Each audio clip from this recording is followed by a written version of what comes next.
Et bonjour, c'est Nicolas de Immobilier Compagnie, je suis super content de te retrouver dans cette émission. Et dans cette émission, on va parler du méchant riche et du gentil pauvre. J'avais très envie de faire cette émission, mais avant, comme d'habitude, s'il te plaît, note-moi cette émission et laisse-moi un petit commentaire, ça m'aide énormément. Et parle de cette émission à une personne autour de toi. Ensuite, en allant sur le site immobiliercompagnie.com, tu vas trouver toute une série de programmes avec lesquels tu vas pouvoir t'améliorer en immobilier si tu le souhaites, ou alors tu vas pouvoir télécharger le livre que j'ai préparé pour toi.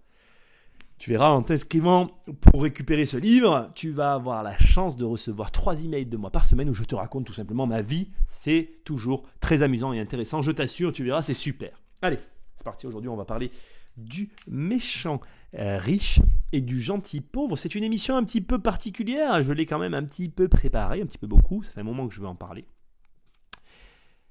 Et tu vas voir qu'en fait, on va s'orienter, on va glisser sur des chemins un petit peu inattendus, surprenants. Alors, avant toute chose, on va commencer par un point très important. Je ne veux pas ici faire de clichés, je vais simplement me référer à certaines études sans aller au fond du sujet. Si tu veux, tu pourras faire des recherches dessus, je te donnerai les noms des personnes qui ont fait ces études et un petit peu plus d'éléments si tu souhaites en savoir un petit peu plus, sachant que moi je ne suis pas là pour te parler de ça, mais plus pour te parler d'opinions personnelles mélangées finalement à ces recherches que j'ai pu effectuer. Alors on va commencer par tout simplement un élément qui moi me vient dès que j'ai ce genre de propos, ou dès qu'en tout cas on va parler de richesse. Je pense forcément à notre culture judéo-chrétienne et avec cette notion où finalement tout ce qui est lié à la religion chrétienne, en tout cas une religion que je connais un petit peu plus que les autres, nous inculque une certaine forme bien de vœux de pauvreté, on va dire, pas refus, c'est pas le terme, tu vois, mais on n'est pas dans la démarche de l'ostentatoire et d'afficher la richesse. Et alors, après, selon les religions, par exemple, tu vas sur le protestantisme, alors là, on est encore plus dans le paroxysme de ce genre de pratique. Bref, lorsqu'on parle d'argent, et de personnes riches et de personnes pauvres, eh bien, automatiquement, en tout cas, moi me vient la question de la religion et l'influence de la religion dans ce genre de propos. Alors attention, je vais te le dire tout de suite, on ne va pas aller sur ce terrain-là. Je voulais simplement ouvrir l'émission avec ça pour t'indiquer qu'en tout cas, je mettais personnellement une corrélation entre ces deux éléments-là, mais pour surtout te dire que, en ce qui me concerne, je n'irai pas sur ce chemin-là. Maintenant, moi, ce qui va m'intéresser dans cette émission, c'est qu'on va parler finalement de la psychologie de l'argent, du rapport qu'on ne voit pas avec l'argent. Alors, il faut que tu saches qu'il y a plein d'études qui ont été faites, des études fort intéressantes, mais moi je vais commencer par une notion très importante avec l'argent et la richesse. C'est un paradoxe qui, en tout cas que moi je cultive, et pour moi c'est quelqu'un qui n'a pas d'ambition, c'est quelqu'un qui ne vit pas. Voilà, je pense que dans la vie, il faut avoir de l'ambition. Alors quand je dis ambition, je ne parle pas forcément d'argent. Pour moi, l'ambition, c'est une ambition qui est ce qu'elle est et elle t'amène à un objectif. Et l'argent vient ensuite. On est bien d'accord, ça c'est ma vision personnelle.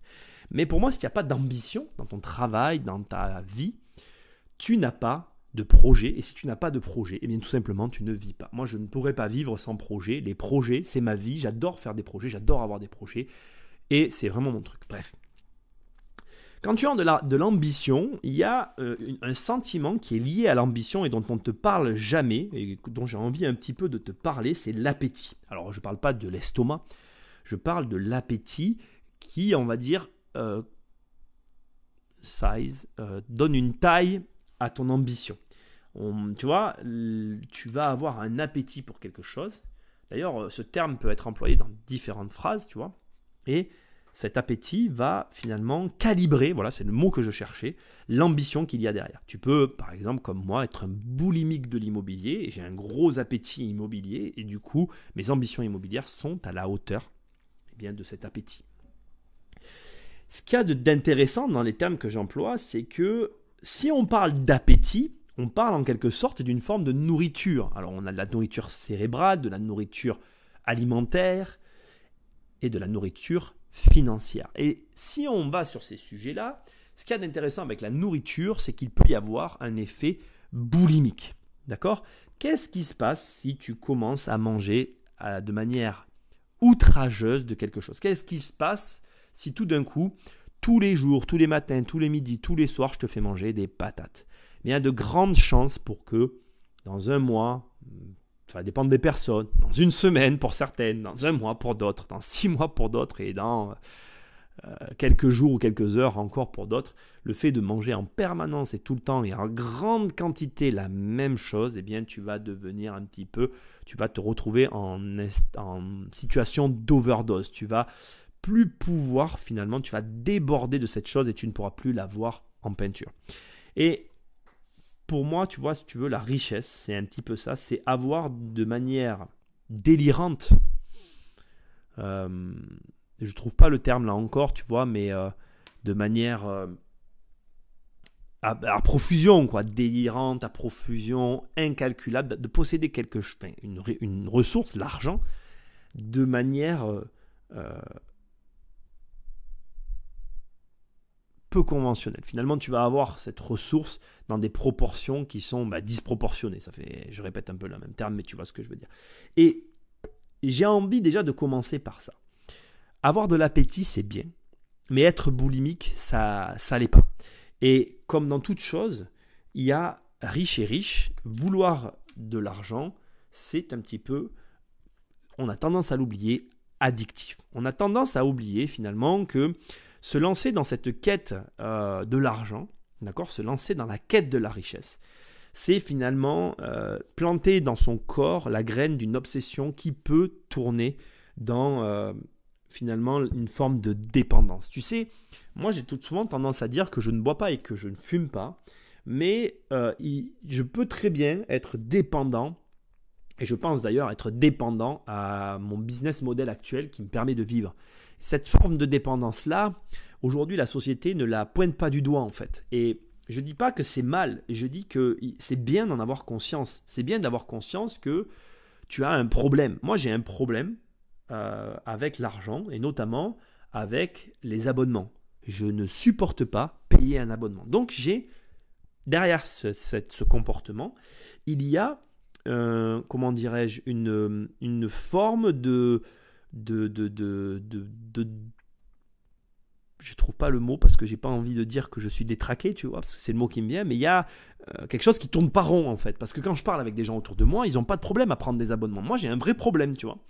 Et du coup, c'est un problème qui est lié à tout un tas de choses, et ça montre que la richesse, que la quête de la richesse est en soi une forme d'addiction. Alors, j'en reviens au sujet de base. C'est une des raisons qui fait qu'on dit que les riches sont méchants.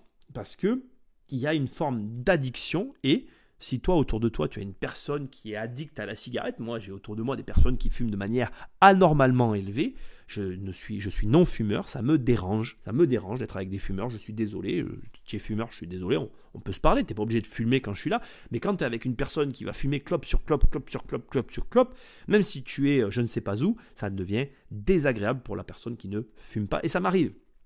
Donc voilà, ce que j'essaye de te dire, c'est qu'il faut comprendre, il faut entendre que finalement, un comportement poussé à l'extrême, eh bien, devient dérangeant. Et ce malaise qui est provoqué, il peut être provoqué par l'accumulation de richesse, l'accumulation d'argent. Parce que ça peut devenir comportement problématique pour les personnes à l'extérieur. Et d'ailleurs, j'en veux pour preuve, et j'ai pas honte de parler moi de mon problème, ça peut t'intéresser, tu vois. Moi, j'ai un problème avec les abonnements. J'ai un problème avec les abonnements, c'est peut-être, comme je te l'ai dit, lié à la forme de business model sur lequel j'ai opté, et qui fait que, voilà, je n'arrive pas à prendre des abonnements. Et d'ailleurs, tu vois, c'est très amusant, je l'ai peut-être déjà dit dans des émissions ou des vidéos, peu importe, tu remarqueras que je ne propose aucune formule d'abonnement sur mon site parce que non seulement ça m'insupporte de prendre un abonnement, mais je ne suis pas du tout en phase avec le fait de proposer un abonnement. Et dès qu'il y a un service qui m'intéresse et qu'il est sous forme d'abonnement, je n'arrive pas, j'ai du mal à prendre la décision, alors que franchement, je te le dis, je suis débile. Il y a des trucs où il va falloir que j'arrive à, je sais pas, il va falloir que je fasse un travail sur moi-même, j'en sais rien, il faut que je trouve une solution. ce n'est pas viable. Il y a des, tu vois, par exemple, là, je sais ce que tu es en train de te dire. Hey Nicolas, tu fais comment avec le téléphone? Mais je vais te dire comment je fais. Comment on appelle? Je provisionne la somme totale nécessaire à l'abonnement de l'année, je la mets sur un compte et je n'en parle plus dans ma tête. Je ne peux pas. Et c'est pour te dire, je vais dans des salles de sport où il n'y a pas d'abonnement. Quand on me dit, ah, c'est qu'un abonnement, ah, ok, salut, merci, bisous, salut, c'est pas pour moi. Tu vois, tu me perds. Tu me dis, un abonnement, hop, c'est fini, c'est perdu. Je suis comme ça, je ne me referai pas. Donc c'est intéressant de savoir que, voilà. Alors déjà pour moi, c'est une des premières raisons qui font que les riches sont méchants et à l'inverse que les pauvres, eux, sont gentils parce que eux, du coup, n'ont pas cette forme d'addiction. Et du coup, ben, si tu veux, j'ai envie de te dire, bon ben voilà, on n'est pas addict et donc, bon voilà. Tu l'as compris, c'était la première des raisons qui font que les riches sont méchants et que les pauvres sont gentils. Alors, dans l'accroissement de richesse, il y a cette notion d'égoïsme et de méchanceté qu'on va coupler. Alors ça, c'est des résultats d'études qui sont fort intéressantes. Alors, la personne qui a conduit ces études s'appelle Paul Piff et c'est un chercheur en psychologie à l'université de Berkeley. Il a constaté, parmi tout un tas d'autres éléments, avec tout un tas de petits tests que je t'inviterai à regarder, notamment, donc il a testé des gens qui jouaient au Monopoly dans une certaine configuration, il a pu constater que les personnes qui étaient riches, en fait, avaient des comportements plus vulgaires, elles étaient beaucoup plus agressives envers leurs congénères, et elles vont avoir tendance à défendre leurs droits et à avoir leurs efforts, avoir l'argent qu'elles ont accumulé comme une récompense de leurs efforts. Donc, ils sont, en l'occurrence, plus grossiers, plus méchants, et aussi, ils vont avoir tendance à éluder, à ne pas prendre en considération les avantages qu'ils ont pu avoir, et plus à mettre en avant leur choix et leur stratégie. C'est-à-dire qu'en gros, une personne qui va avoir eu des avantages, elle va plutôt avoir tendance à ne pas en parler, ou à éluder ces avantages, et à mettre en avant toutes les stratégies qu'elle a pu mettre en place et prétendre que ces stratégies finalement auront été les raisons de la réussite et non les avantages dont elles ont bénéficié. En l'occurrence, là, toujours pour revenir à Paul Piff, il a fait des parties de Monopoly où certains joueurs avaient des avantages financiers et d'autres ne les avaient pas. Et à l'arrivée, ces joueurs finalement prétendaient qu'ils avaient gagné parce qu'ils avaient ces avantages. Et surtout, ce qui est intéressant, c'est que sur la partie du Monopoly, il y avait un bol de bretzel et les gens riches en fait se servent de bretzel avec grossièreté, avec des comportements un petit peu moins, on va dire, civilisés. Et donc, pour pas dire grossier, tu m'as compris. Et donc, ce qui est intéressant de voir, c'est que finalement, on se retrouve avec des gens qui sont la richesse, l'opulence. Alors ce terme de l'opulence a cette espèce de connotation un petit peu vulgaire. Moi je trouve que quand tu dis l'opulence, pour moi ça évoque une touche de vulgarité. Eh bien on se rend compte en fait que finalement l'argent nous fait nous dire, influence en tout cas notre cerveau, voilà je vais dire ça comme ça, influence notre cerveau de manière parfois inattendue et parfois dont on ne réalise même pas et implique qu'on a des comportements avec les autres personnes qui sont pas correct, pas dans la veine de ce qu'il devrait être. Il faut savoir que les gens riches sont moins empathiques et ont moins cette capacité à la lecture sociale, voire à la lecture de ses propres congénères. Alors qu'à l'inverse, les gens qui, eux, n'ont pas d'argent sont plus dans la, dans l'empathie et dans la lecture d'autrui. Ils vont être plus dans la générosité et le souci de l'autre, voilà, ce sera le bon terme.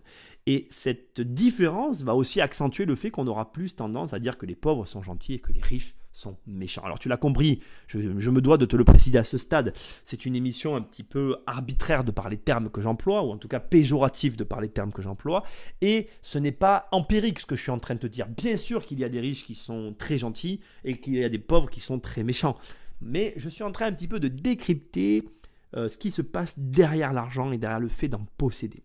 Il y a encore un élément très intéressant qui a aussi été mené par le chercheur dont je te parlais tout à l'heure, c'est que les gens qui ont des grosses voitures et qui ont de l'argent, etc., vont avoir moins tendance à s'arrêter à un passage piéton que les gens qui ont finalement des voiture pourrie. Alors là aussi, on est clairement dans le stéréotype, j'en ai conscience, c'est un petit peu comme ces études qui ont été menées et où on se rend compte que des personnes riches et des personnes pauvres qui vont avoir la même somme d'argent qu'on va leur donner pour redonner cette somme. Alors je m'explique, tu as une personne par exemple qui a 1 million d'euros sur son compte, une autre personne qui a 0 euros sur son compte, tu donnes à ces deux personnes, celle qui a 1 million et celle qui a 0 euros, tu donnes à chacun d'entre eux 25 euros par exemple, eh bien la personne qui a 0 euros, elle va avoir tendance à redonner plus de 40% de ses revenus, alors 44% pour être très précis de cette somme à ses congénères, alors que le riche, lui, aura tendance à donner beaucoup moins. Alors je n'ai pas le pourcentage en tête, mais c'est pour te donner la notion que, en fait, finalement, le fait d'avoir de l'argent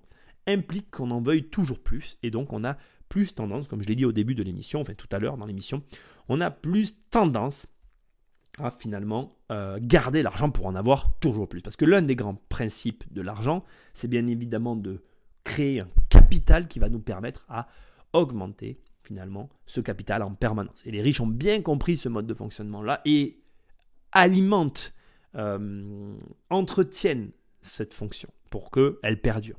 Alors, il y a encore un dernier point qui va finir d'étayer mes propos pour dire, voilà, les riches sont méchants, les pauvres sont gentils.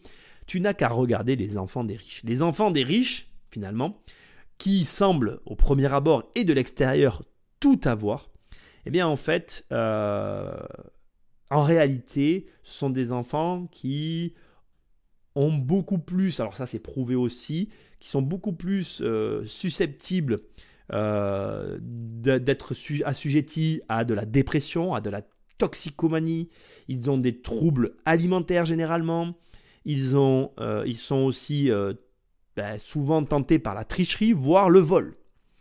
Et comme si cela ne suffisait pas, ces enfants-là vont avoir une tendance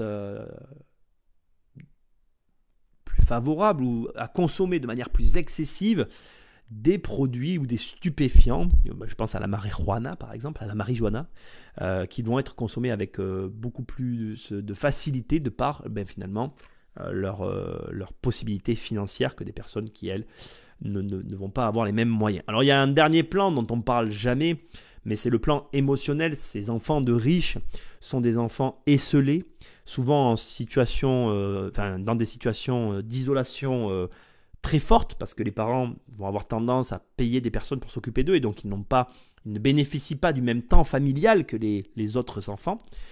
Et ils ont en plus une pression dont on ne parle pas, qui est une pression de reprise, c'est-à-dire de l'entreprise familiale ou de la rente familiale. Là, en l'occurrence, je fais un petit peu un sous-entendu ou un pied de nez à ma propre situation, puisque ma fille, effectivement, j'espère arriver à lui éviter cette pression, mais elle est assujettie à des pressions qui ne dépendent pas d'elle, puisqu'elle va hériter finalement d'un héritage qu'elle n'a pas demandé.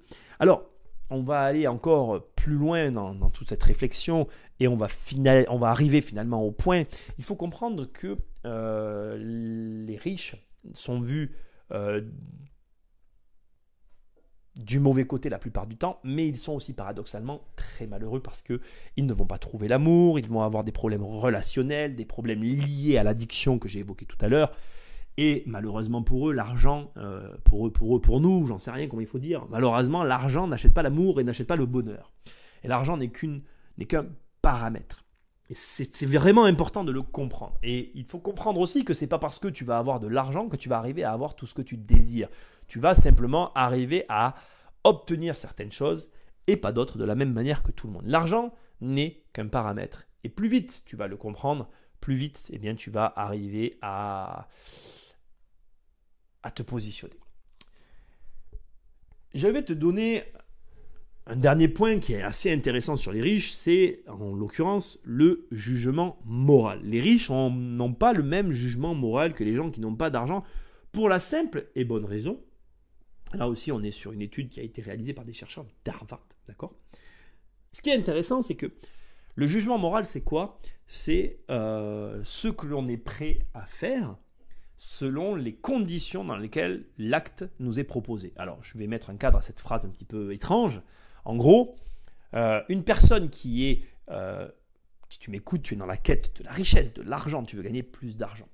Eh bien, il est prouvé par ces chercheurs d'Harvard, je crois qu'il y a l'université de l'Utah aussi qui était dans cette recherche, qu'en fait, ces personnes qui sont dans la quête d'enrichissement et d'accroissement de leur fortune vont remettre en cause le jugement moral, le fait de distinguer le bien du mal, dès l'instant que dans une phrase ou dans une action proposée, il y a un enjeu financier. En gros, on va dire des choses comme elles sont. Je ne sais pas si tu avais vu ce film que malheureusement je n'avais pas aimé parce qu'il était parti un peu en eau de boudin au niveau du scénario, à peu près au milieu du film. C'était l'histoire de ce film où finalement, je crois, si je ne dis pas de bêtises, c'était un couple, il y avait un mec qui venait les voir, il leur disait voilà, je te donne tout de suite 1 million, enfin je ne sais plus combien de millions d'euros dans la mallette si tu tues cette personne. Ou si tu me donnes ton enfant, je ne sais plus. Voilà. Tu me donnes tel enfant, tu as plusieurs enfants, tu as 4 enfants, et je te donne 100 millions d'euros ou 10 millions d'euros, tu me donnes celui-là. Est-ce que tu le fais, est-ce que tu le fais pas? Je ne me rappelle plus, je me rappelle plus du tout du film, je suis désolé, je n'avais pas prévu, là je fais une discrétion, je fais une totale improvisation en plein dans l'émission. Mais voilà, c'était un film un peu de ce genre-là, et c'est ça, le jugement moral, c'est ça, c'est qu'en fait les gens qui sont dans la quête de l'argent ont un jugement moral qui est différent de ceux qui ne sont pas dans la quête de l'argent. Et donc, l'argent, en fait, je voulais finir par ce point avant d'arriver maintenant au point final de l'émission. Je voulais arriver à ça, c'était pour te dire qu'en fait, finalement, les gens qui n'ont pas d'argent ont un rapport à la moralité très différent des gens qui ont de l'argent. Alors, on en arrive au point, est-ce que les riches sont méchants et les pauvres sont gentils? Moi, j'ai envie de te dire, voilà, ça, ce sont des recherches, ce sont des études, mais ce n'est pas la vie.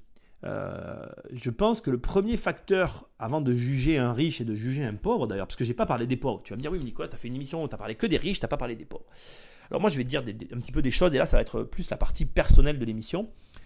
Il faut savoir que déjà, et il y a une chose qui est très intéressante d'intégrer à tous ces éléments-là, et qui ne figure dans aucun des textes ou des recherches que j'ai pu faire, et qui m'amuse beaucoup, qu'on oublie de dire, c'est que la plupart des gens très riches sont à l'origine des gens très pauvres. Quand tu prends le panel des millionnaires et des milliardaires, le nombre de personnes qui se sont fait durant leur vie est supérieur au nombre de personnes qui ont eu un héritage. Et je pense, personnellement, c'est une croyance personnelle, encore une fois, elle n'est appuyée sur aucune recherche, j'ai tendance à croire que tout ce que je viens de te dire est valable effectivement pour les héritages. Il est très différent pour moi, en tout cas c'est très différent pour moi, une personne qui accède à un statut juste par la naissance, qu'une autre personne qui accède à ce statut par la force de travail. Ça implique forcément une réflexion, une recherche et un avis, ou en tout cas une vision sur les choses très différentes de ceux qui vont acquérir tout de suite et finalement sans trop d'efforts. La notion, ou en tout cas la manière dont tu arrives à ce résultat qu'est la richesse, transforme complètement cette notion de méchants riches ou de gentils riches, de méchants pauvres ou de gentils pauvres. Et je pense que vraiment c'est très important de prendre le temps de regarder les personnes qu'on a en face de nous avant de les cataloguer. Et je crois qu'avant même de parler des personnes qui n'ont pas de revenus, je crois très sincèrement qu'il n'y a pas de gentils ou de méchants riches et de gentils ou de méchants pauvres. Il n'y a que des personnes qui jugent d'autres personnes. Oui, c'est vrai que certaines personnes qui ont de l'argent ont des comportements amoraux. Oui, c'est vrai que certaines personnes qui n'ont pas d'argent ont des comportements amoraux envers des personnes qui en ont, et inversement aussi. Il y a tout un tas de comportements que l'on peut noter, que l'on peut constater, mais on est surtout avant tout des êtres humains, et je crois qu'il est important, personnellement, en tout cas c'est ce que je crois, de respecter la volonté de chacun. Moi j'ai toujours voulu gagner de l'argent, j'en gagne en essayant en tout cas de garder ma sénitude d'esprit et de corps, au maximum de ce que je suis capable de faire. J'ai conscience que je ne suis pas parfait, mais j'essaye de le faire au maximum. Je pense que on oublie aussi de préciser des choses hyper importantes. On voit toujours les riches comme des gens qui possèdent et on les envie pour ça. Mais on oublie de voir finalement la chance qu'ont les gens de ne rien posséder et les opportunités qui s'offrent à eux. Je vais conclure l'émission par deux choses très importantes qui sont très, très opposées mais très intéressantes pour la réflexion que nous avons là et qui j'espère vont te faire évoluer. Moi, quand j'étais sans rien, sans argent, en ayant tout perdu, j'ai pris de gros risques et j'ai investi dans des villes où j'aurais jamais investi. J'ai pris ces risques-là parce que je n'avais rien à perdre et j'ai gagné beaucoup d'argent parce que j'ai pris ces risques-là. Et plusieurs années après, j'ai souvent raconté cette histoire. On m'a proposé, donc j'ai fait en 2006 des affaires exceptionnelles dans une ville où en 2017, je crois, ou 2016, je ne sais plus, on m'a proposé deux bâtiments beaucoup plus grands, beaucoup moins chers que ce que j'avais acheté à l'époque et où je n'ai pas été capable d'aller et où il y a énormément d'argent à gagner. Mais quand je te dis énormément, il y a des centaines de milliers d'euros à gagner. Pourquoi je ne l'ai pas fait? Parce que quand tu as de l'argent, c'est affreux ce que je vais dire, ben, tu as peur de le perdre. Et quand tu as peur de le perdre, tu es OK pour prendre des risques, mais plus les mêmes. Et finalement, j'envie la personne que j'étais à mes débuts, où finalement je n'avais rien à perdre et prendre un risque n'était pas un risque en fait. Parce que cette notion-là n'existait pas dans la mesure où eh bien, je n'avais rien à perdre. Donc j'avais tout à gagner à prendre ce risque-là. Et ça a été des paris gagnants que je ne suis plus en mesure de prendre aujourd'hui. Ce qui veut dire, un, que je laisse la place à quelqu'un d'autre. Et ce qui veut dire, deux, que je ne suis plus lucide sur la situation. Et que donc, l'argent, effectivement, a une influence sur mes choix. Et cette influence peut être dramatique parce que je rate des affaires. Et là, récemment, tu vois, j'ai un client qui a fait une de ses affaires à ma place. Et bravo à lui. Bravo à lui. Bravo à lui parce que ce risque-là, je ne l'aurais tout simplement pas pris. Et maintenant, on en va aussi à un deuxième point où là, je vais parler d'un autre client, Florent. Si jamais tu écoutes cette émission, bravo aussi à toi parce que tu m'as fait une remarque qui m'a fait beaucoup réfléchir. Je fais une visite avec un client d'un bien et je visite le bien et je conseille le client au mieux de mon conseil et je lui dis non, surtout tu n'achètes pas ça pour telle et telle et telle raison. Et je passe la nuit sur mon conseil et je me réveille en ayant passé toute la nuit à cette réflexion et je me dis mais tu as mal conseillé ton client, je m'en veux, je l'appelle tout de suite le matin, premier appel que je passe, je lui dis désolé, je t'ai mal conseillé et je lui explique pourquoi. Parce que là encore, pareil, je fais une erreur grossière, je le conseille en fonction de ma situation, je lui donne un conseil par rapport à moi, par rapport au fait que je ne ferai pas cette affaire-là parce que ma situation me permet d'exiger plus.